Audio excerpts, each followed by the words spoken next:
Thanks, Kent. Big practice for us today, coming off the tough loss Wednesday night. Thought our guys' effort was terrific, competed at a high level, but just unable to get that one stop we needed there at the end of the game. Great opportunity tomorrow. Alabama, number one offensive team in the country, incredibly explosive at that end of the floor. Guard play has been elite. Thought that was a high-level game Wednesday night, their win over Auburn. So they present a lot of challenges on both sides of the ball, but looking forward to the opportunity tomorrow night and open it up for any questions. Just I guess going back and looking at the last game, the ball movement, it looked like there were a lot of, kind of one pass and shoot, no pass and shoot kind of possessions for you guys early in the game. Is that something you guys have really focused on in the last couple of days? Because that A&M game, you guys were moving it around really well and having a lot of success. Yeah, I thought, Glenn, when you look back, we had some really good offensive possessions, and we didn't finish enough plays. It's an interesting stat. We're second in the league in the percentage of our shots that come at the rim, but we're 10th in percentage. And so we have to finish better around the basket.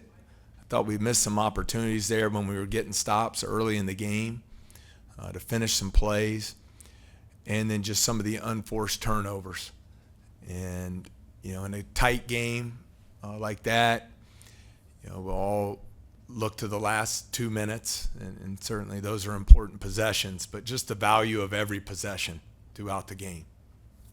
And we had 3 possessions where we simply did not complete a pass and dropped a pass for a turnover. And we had 2 possessions, one-hand passes that led to turnovers. And, of course, in a tight game like that, you would love those possessions back.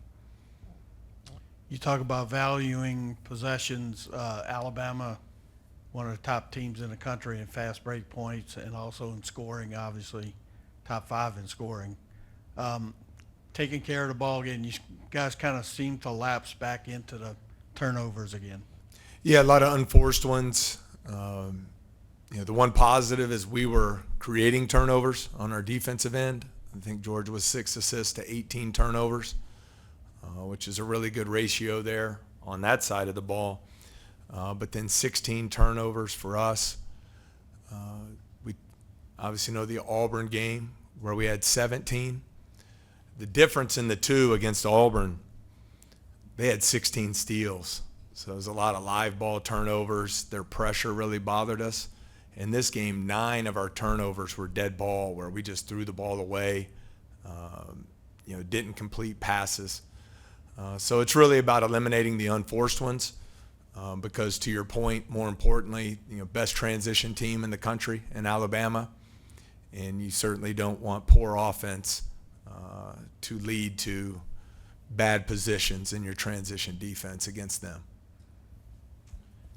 Just wondering maybe why Tyrell didn't play in the last game, and then any update you might have on Carlos and Damian Collins. Yeah, Tyrell tweaked his knee a little bit in practice on Monday, was able to get through practice on Tuesday, Wednesday, but was questionable and unable to go in the game. We'll be back in practice today. Hope to have him back tomorrow. Damian and Carlos still rehabbing. Carlos with the knee, Damian the shoulder. I would expect both would be out tomorrow. Yeah, Coach, what jumps out to you the most about Alabama's backcourt of Sears and Estrada? It was Sears, returning first-team All-League guy. I mean, so efficient offensively, puts so much pressure on your defense because not only does he shoot it at such a high percent, at the point guard position, he's shooting over 52% from the floor this year. His quickness and explosiveness off the bounce puts a lot of pressure on your defense. Estrada's been terrific all season long, but in the game Wednesday night, it was Reitzel and Griffin were fantastic. So those 4 guys have played at a high level. Obviously, their ability to shoot the 3. They're making 11 threes a game at 39% as a team, and they do a great job with their spacing and just have weapons at every position on the floor.